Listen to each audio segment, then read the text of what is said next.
السلام عليكم ورحمة الله وبركاته. halkan waxaan rabaa inaan kala hadlo gabdhaha TikTok aad ku isticmaala ee qafladu haysato oo diintoodii meel ay uga tageen aan garanaynin oo aayarka kaga sii socda oo iimaankooda qafiifay aba idinka in la hadlaya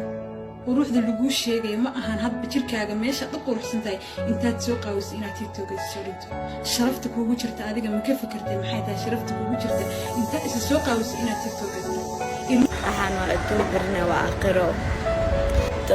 qof wada xun ka socdana baliis soo laabtan ee ku soo mashan karaya because adduunkan waa loo bari maanta adduun barna waa aakhiro ina qof walba uu dhimanaya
السلام عليكم ورحمة الله وبركاته. halkan waxaan rabaa inaan kala hadlo gabdhaha TikTok aad ku isticmaala ee qafladu haysato oo diintoodii meel ay uga tageen aan garanaynin oo aayarka kaga sii socda oo iimaankooda qafiifay aba idinka in la hadlaya